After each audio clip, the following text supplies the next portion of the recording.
السلام عليكم ورحمة الله وبركاته. ازيكم يا حلوين؟ عاملين ايه؟ يا رب تكونوا بألف خير. النهاردة بقى هنعمل كباب حلة. لحمة ببصل. ده نص كيلو لحمة، عليه بصلتين كبار.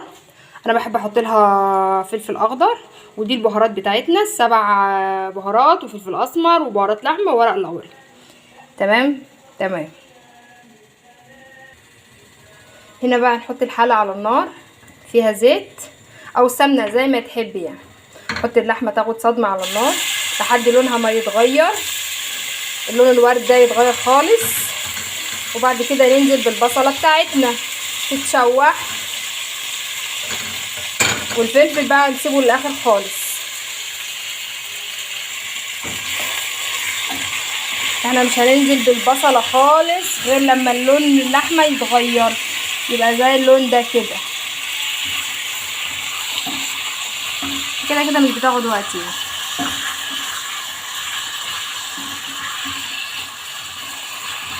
بصوا، هي طريقتها سهلة واكلة سريعة. المستعجلين اللي مش عارفين هما يعملوا اكل ايه النهارده، عندك لحمة في الفريزر طلعها واعملي كباب حلة او لحمة ببصل يعني.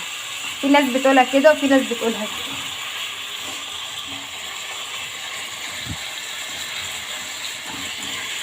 خلاص اللون قرب يتغير. كل سنة وانتم طيبين. خلاص العيد فاضل عليه بكرة. ربنا يا رب يجعله عيد سعيد على المسلمين وعلى أمة سيدنا محمد جميعا يا رب يا رب. كده اللون بتاعنا اتغير حلو كده.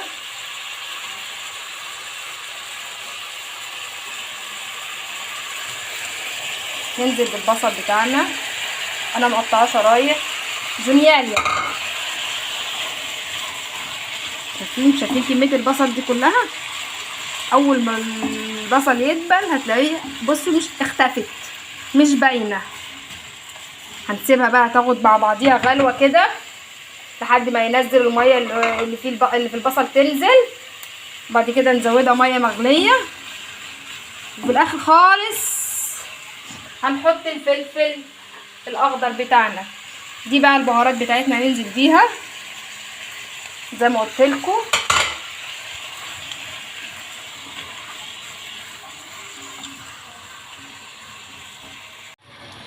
بصوا خلاص كده هي شربت الميه اللي نزلتها.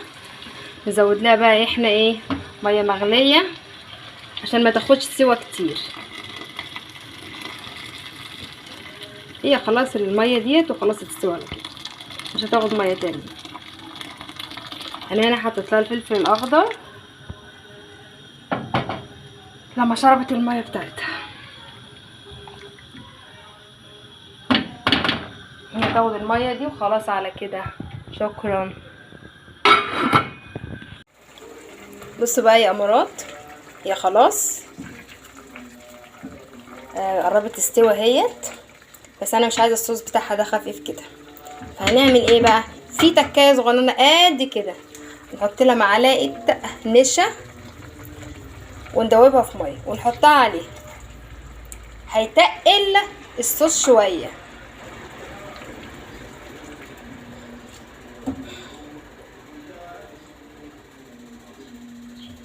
الصوص يتقل شويه، فيبقى هو ده المطلوب بقى.